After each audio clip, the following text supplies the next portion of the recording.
welcome to the programme. Were those well-behaved animals that you had to act with there? Some of them were. The Chi-Chi, the little chimp, was marvellous to start with.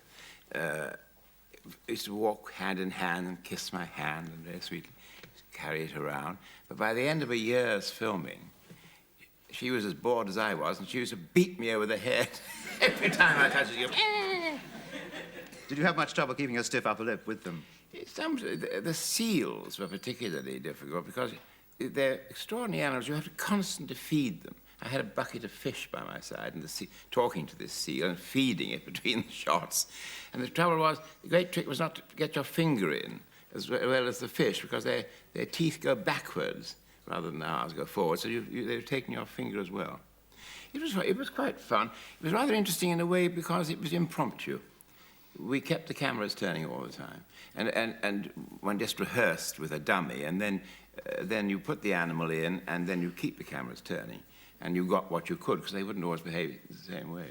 Now, before Dr. Dolittle, of course, there was Professor Higgins, both on stage and on screen in My Fair Lady. How did you feel when you were first offered the role on stage?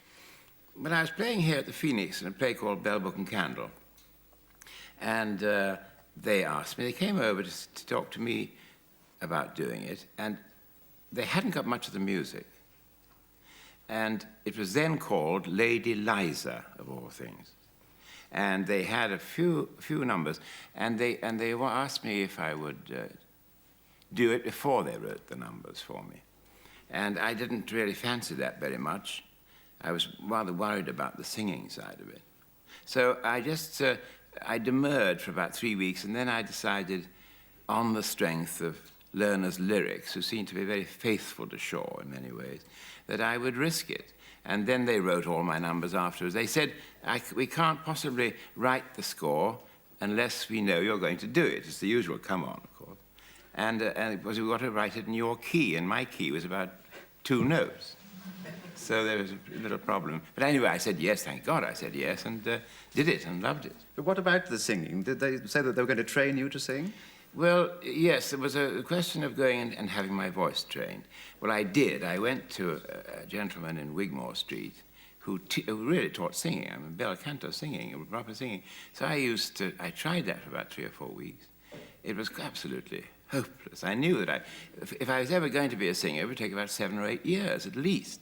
So I wrote to Alan and I said, I phoned him, I think, and I said, this is really hopeless, I think. But he said, you go and see a man at the Coliseum who's conducting in the pit. He was called Bill Lowe. Have Bill Lowe around and see if he can teach you to singing in another sort of way. Well, Bill Lowe did teach me what I did, which was to talk on pitch. Talk on pitch? Yes. Really, more than using notes. Although I found that when I did the revival recently again in New York and on the road, I found that I was easier. I was singing more than I was originally. When you revived, did the audiences react differently? Because old Higgins is a real old male chauvinist pig. Perhaps they would react differently to him now than they did when you first performed. Well, we thought they might. We really thought they might. But it was strangely enough they didn't. It was almost exactly the same. Do you sympathise with Henry Higgins? Very largely, yes, I think I do. But I'm not allowed to in '82. Much. You started on the stage, I believe, in 1924. That sounds a very long time ago. What was the theatre like in those days? Is it different to what it is now? Yes. Well, two electronic devices have happened since then, not only electronic, but film and electronic. See, when I went on the stage, there were no talking films and no television. So, I mean, it was just a theatre. When I first came to London, it was just... You either went to a race meeting or you went to a theatre in those days. There was no other entertainment. Football, of course. You played that role on Broadway?